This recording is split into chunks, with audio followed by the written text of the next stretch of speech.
सत्तारूढ़ दुर्गा जिलाध्यक्ष होने के बावजूद ईओ महोदया के कक्ष में एसडीएम साहब और नगर पंचायत अध्यक्ष महोदय बिल्कुल सामने की कुर्सी पे बैठे हैं, मुझे साइड की कुर्सी पे बैठाया गया, मैं बैठा हूँ, मुझे इससे फ़र्क नहीं पड़ता, मैं प्रोटोकॉल का चाहता नहीं हूँ। लेकिन किसी भी प्रकार की अनियमितता का जांच करना, अनियमितता के बारे में जानकारी प्राप्त करना, मांग करना, ये स्वतंत्र भारत के किसी भी नागरिक का कर्तव्य है। मैं सत्तारूढ़ का जिलाध्यक्ष हूँ, विपक्ष का जिलाध्यक्ष हूँ या जिलाध्यक्ष नहीं भी हूँ, लेकिन यदि राजस्व का खर्च कहीं भी हो रहा है तो राजस्व के खर्च की जानकारी मांगना किसी भी नागरिक का कर्तव्य बनता है और अधिकार भी बनता है। और वो जो कह रहे हैं कि उनके पिछड़े समाज के लोग उनके साथ हैं, मैं नगर पंचायत अध्यक्ष महोदय से पूछना चाहता हूँ कि निर्वाचित 15 सभासदों में से मेजॉरिटी 8 की होनी चाहिए आपके साथ, 10 तो आपके खिलाफ लगातार बयान दे रहे हैं, प्रोटोकॉल शिकायत पत्र दे रहे हैं, तो आप जब 10 सभासदों को संतुष्ट नहीं कर पा रहे हैं तो नगर पंचायत की जनता की संतुष्टि का क्या हाल होगा। बहरहाल जनता, सभासद सभी वहाँ पर 50% 40% तक कमीशन की बात कर रहे हैं। ढेरों कंप्लेंट है, मेरे पास कुछ फोटोग्राफ्स, देखो मेरी गाड़ी यहाँ है तो मेरी गाड़ी में एक जो है पत्र रखा हुआ है, मांग लो, एक फ़ोटो मैं आपको दिखाना चाहूँगा जिसमें केवल 5 महीने पहले बनी इंटरलॉकिंग की सड़क धंस गई है, पीला ईंटा इस्तेमाल हो रहा है, आय व्यय का ब्यौरा पिछले 4 दिन से लगातार मांगने पे नहीं दे रहे हैं। इस तरीके के गंभीर आरोप की जब जांच होती है और जब जनता मांगना चाहती है तो लोग फ्रस्ट्रेशन में इस तरह के बयान देते हैं। नगर पंचायत अध्यक्ष महोदय का फ्रस्ट्रेशन उनके बयानों में, उनके फेसबुक पे, उनकी वाणी में झलक रहा है। निश्चित तौर से नगर पंचायत अध्यक्ष हैं वो, यदि उनकी कुर्सी पर किसी ने भी अधिकार किया है, किसी ने उन्हें हटाया है, अगर ऐसा उन्हें लगता है तो उसकी जांच उन्हें करवानी चाहिए, क्योंकि ये लोकतंत्र है, डिजिटल मीडिया का बड़ा ज़माना है, मोबाइल लोकेशन का ज़माना है, सब चीज़ स्पष्ट हो जाएगी। तो जांच उसकी भी होनी चाहिए और उनके द्वारा लगाए गए अनर्गल आरोपों की भी जांच होनी चाहिए और उनके ऊपर लगे भ्रष्टाचार के आरोप की जांच सरकार ने शुरू किया है। निश्चित तौर से उनके इस फ्रस्ट्रेशन से, इस बयान से, इस तरीके के मतलब जो है मीडिया बाइट से न तो सभासद पीछे जाएंगे और ना ही जनता पीछे जाएगी। अब तो नगर पंचायत में हो रहे सभी कार्यों की और हुए कार्यों की परिपूर्ण जांच आवश्यक है और उस पर हम लोग लग करके जांच कराएंगे।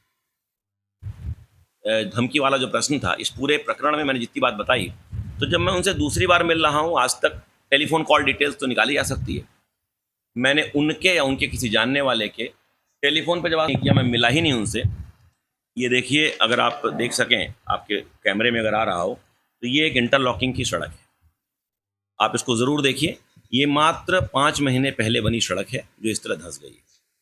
ये हमारा पत्र नहीं है, ये सीमेंट इस तरीके से लगाई जाए, जमी हुई पड़ी हुई है। ये इस तरीके से पीले ईंटों का, ये देखिए पीले ईंटों का ये जो है चित्र है इनके पास। ये प्लास्टर इस तरीके से किया गया है, आधे में है प्लास्टर, आधे में नहीं है। इस तरह के अनेकों आरोप, ये पीले ईंटें दिखाई पड़ रहे हैं बहुत साफ, इस तरह के अनेकों आरोप सभासदों के माध्यम से नगर पंचायत अध्यक्ष महोदय के ऊपर लगाए जा रहे हैं, ईओ महोदया के ऊपर लगाए जा रहे हैं। अब झूठ के तो कोई पाँव होता नहीं है, कहने को तो आप कुछ भी कह दीजिए, लेकिन सत्य जो है छिपता नहीं है। मैं चाहूँगा, मैं नगर पंचायत अध्यक्ष महोदय से अनुरोध करूँगा कि इसकी विधिवत जांच कराएं कि क्या उनके कार्यालय पर, उनके कक्ष में, उनके सदन में ऐसी कोई भी घटना अगर हुई तो इसकी जांच कराएं। फेसबुक से इसका समाधान नहीं होने वाला है। सदन क्या होता है, सदन की बैठक क्या होती है, सदन की बैठक की सूचना क्या होती है, यह संवैधानिक ज्ञान उन्हें प्राप्त करना चाहिए, वो एक संवैधानिक पद पर है। रही बात राजस्व के खर्च की जानकारी प्राप्त करने के अधिकार की बात, पत्रकार होने के नाते ये आपको भी है अधिकार और एक नागरिक होने के नाते ये अधिकार मुझको भी है। इसी अधिकार के तहत नगर पंचायत के सभी 10 सभासदों के आग्रह, अनुरोध पर, निरंतर अनुरोध पर, और ये सोशल मीडिया, फेसबुक पर मैंने तो कुछ बोला भी नहीं, वहाँ के जनता और वहाँ के सभासद स्वयं ही इस बात को बोल रहे हैं। मुझे इतना ही कहना है।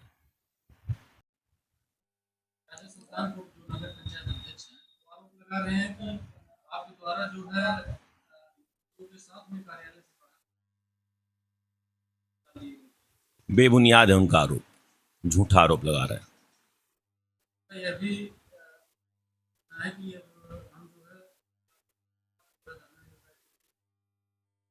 उसमें मैं क्या कर सकता हूँ, ये तो उनका अपना निर्णय है। लेकिन ये बार बार वो भी कह रहे हैं कि हम जनता के प्रतिनिधि हैं, जनता द्वारा चुने गए हैं, और आप वो पार्टी ने चुना है। हाँ ठीक है, बिल्कुल सही बात है। और उनका ये भी कहना है कि जब वो कार्यालय में अंदर गए तो उनकी कुर्सी जैसे चेयर है, उनकी चेयर पर आप बैठे। कई आरोप और गंभीर लगाया उन्होंने। सारे गलत हैं, बताइए क्या क्या आरोप है, मैं एक एक आरोप का जवाब दे दूंगा। आप सारे आरोप पूछिए एक एक करके, मैं सभी सभी का उत्तर और दूंगा ये भी आपको। कह रहे हैं कि उनको धमकी दी गई और डरे हैं, घर में हैं, निकल नहीं रहे। तो देखिए, जो ये अभी आपने जो एक प्रश्न पूछा कि धमकी दी गई, इस विषय में मैं कहना चाहूँगा कि लगभग 2 वर्ष मुझे हो गए भारतीय जनता पार्टी अम्बेडकर नगर के जिला अध्यक्ष का दायित्व संभाले हुए। इन 2 वर्षों में मेरी उनसे दूसरी मुलाकात है। एक मुलाकात थी, वो मेरे घर पर आए थे ईओ की शिकायत को लेकर के, और दूसरी मुलाकात उस दिन हुई थी जिस दिन वहाँ पर राजे सुल्तानपुर नगर पंचायत के हॉल में मैं गया था। सदन में नहीं गया था, मैं हॉल में गया था। और वो विषय कुछ इस तरीके से था कि हमारे पास नगर पंचायत के 10 सभासद, 15 में से 10 सभासद लगातार मुझे कई महीनों से अप्रोच कर रहे थे। उनके साथ ज़्यादती हो रही है, उनके वार्ड में काम नहीं होता है, नगर पंचायत में आकंठ भ्रष्टाचार है। ईओ और जो जिला नगर पंचायत के अध्यक्ष हैं वो दोनों मिल गए हैं और मिल कर करके कुछ 4-5 वार्डों में ही काम कराते हैं। इस तरह के अनेकों उनकी शिकायतें थी। मैंने उनको बार बार ये कहा कि आप लोग ये शिकायतें जनप्रतिनिधियों के माध्यम से, जिलाधिकारी, उप जिलाधिकारी, सरकारी तंत्र के माध्यम से सॉल्व करिए। मैं संगठन के कामों को कर रहा हूँ। लेकिन अभी ये भ्रष्टाचार की सीमा बहुत बढ़ गई और वो सब बहुत परेशान हो गए। तो वो 10 लोग एक साथ मेरे पास आए, लिखित शिकायत लेकर के, प्रमाण लेकर के, ज्ञापन लेकर के उन लोगों ने आकर के मुझे दिया। मैंने उन शिकायतों के आधार पर उनकी थोड़ी अपनी व्यक्तिगत पार्टी संगठन के द्वारा जांच कराई, और उसमें जब सच्चाई पाई गई तो मैंने अपने पैड के कवरिंग लेटर के साथ यह कंप्लेंट जिलाधिकारी महोदय को लिखी। इस पर एक 3 सदस्यीय जांच कमेटी गठित हुई जो जांच कर रही है। इसी बीच जब जांच गठित हो गई तो उन्होंने नगर पंचायत के इन 10 सभासदों के खिलाफ इनकी एक तरीके से प्रताड़ना शुरू कर दी। बोर्ड की बैठक में इन्हें नहीं बुलाया, बिना बोर्ड की बैठक में इन लोगों के हस्ताक्षर के बहुमत के टेंडर पास किए। ये सब शिकायतें लेकर के लगातार ये लोग 3-4 दिन से आ रहे थे। मैंने 10 लोगों को जिलाधिकारी महोदय से मिलवाया। जिलाधिकारी महोदय ने विषय संज्ञान में लिया।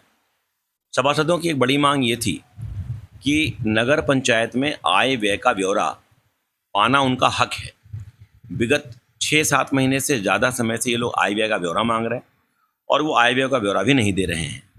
उस दिन जिलाधिकारी महोदय के समक्ष ये सारे प्रश्न आए और जिलाधिकारी महोदय ने मेरे समक्ष इनको आदेशित भी किया कि आय व्यय का विस्तृत ब्यौरा दीजिए।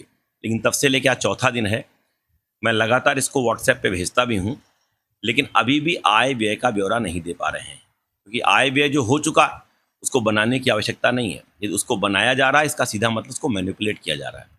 ऐसे ढेरों आरोप सभासदों ने लगाए। उनमें से एक आरोप यह भी था कि कर्मचारी जो संविदा पे रखे गए हैं उनमें से 105, 106 में से केवल 60-65 कर्मचारी ही काम पर आते हैं, शेष नहीं आते हैं। रखे हैं कि नहीं रखे हैं पता नहीं है।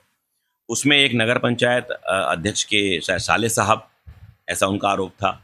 एक ईओ महोदया के रिश्तेदार चौरसिया साहब जो फैजाबाद रहते हैं, उनका आरोप था। यह आरोप था कि बहुत से ऐसे कर्मचारी जो कहीं और काम करते हैं, यहाँ पर नाम लगा हुआ केवल। तो ऐसा आरोप जब आया तो जिलाधिकारी महोदय से उन्होंने कहा कि ये जांच तो आप तत्काल कर लीजिए तो स्पष्ट हो जाएगा कि 106 में से कितने हैं। तो जिलाधिकारी महोदय ने इसका निर्देश वहाँ के एसडीएम महोदय को दिया कि आप इसकी जांच कर लीजिए, इनको कहीं एक जगह एकत्र करके। सभासदों ने कहा कि सरकारी तंत्र के अलावा कोई निष्पक्ष व्यक्ति बीच में रहेगा तो ठीक रहेगा, हम लोग ज़्यादा संतुष्ट रहेंगे। तो आप जिलाध्यक्ष महोदय यदि होंगे तो ठीक रहेगा। तो जिलाधिकारी महोदय की अनुमति से मैं भी वहाँ पर सभासदों के साथ गया। मैं जब पहुँचा हूँ उसके पहले वहाँ पर ईओ, नगर पंचायत के अध्यक्ष और एसडीएम आलापुर सुभाष जी बैठे हुए थे। उन्होंने हमको अपने कक्ष में बुलाया। मैंने उनके कक्ष में जाने से इनकार किया। मैंने कहा जहाँ पर ये संविदा कर्मियों की आप जाँच करें मैं केवल वहीं जाऊँगा। मैं कभी भी ऐसे सरकारी कामों में पड़ता भी नहीं हूँ जब तक कि जनता जनार्दन की कोई समस्या ना आए। जब मैं वहाँ गया तो वहाँ पर सुभाष जी थे, मैं था। मैं तो इनको ठीक से पहचानता भी नहीं क्योंकि मेरी एक ही मुलाकात है। तो ये मेरे बगल में साथ बैठे थे। मैंने इनसे पूछा, इनका परिचय भी पूछा। हमने कहा आप? तो उन्होंने कहा मैं नगर पंचायत का अध्यक्ष। तो जिसको मैं पहचानता नहीं उसको धमकी क्या दूंगा, मैं उससे बात क्या करूंगा। बहरहाल सुभाष जी ने यानी एसडीएम साहब ने निष्पक्षता की दृष्टि से उन्होंने कहा, यहाँ जो भाजपा के पदाधिकारी एक दो बैठे हुए हैं लोकल, यहाँ जो सभासद बैठे हुए हैं किसी भी मतलब जो है विचारधारा के, या जो यहाँ पर जिनके जिम्मे ये काम है यानी ईओ और नगर पंचायत के अध्यक्ष थोड़ी देर अपने कक्ष में बैठ जाएं। यहाँ पर जहाँ एकत्रीकरण है, एकत्रीकरण कहीं भी हो सकता था, बाहर भी हो सकता था, लेकिन चूंकि एकत्रीकरण हॉल में हुआ था, वो सदन नहीं था, वो हॉल था। वहाँ पर मैं भी बैठा और मैंने कहा देखिए मैं पहचानता नहीं, इसलिए मैं तो केवल एक काम करूँगा, चूँकि सभासदों की मांग है मैं वीडियो बना लूँगा। तो वो जितने लोग भी वहाँ पर आए, लगभग 106 में से 85, 87, 88 लोग कुल आए थे, मुझे लगता है 88 शायद या 83, मुझे एग्जैक्ट संख्या याद नहीं, उनका वीडियो बना हुआ। तो 106 में से केवल 88 भी मान लेते हैं तो 88 आए, 83 मान लेते 83 आए, बहुत कम संख्या, मतलब वो संख्या बहुत कम थी।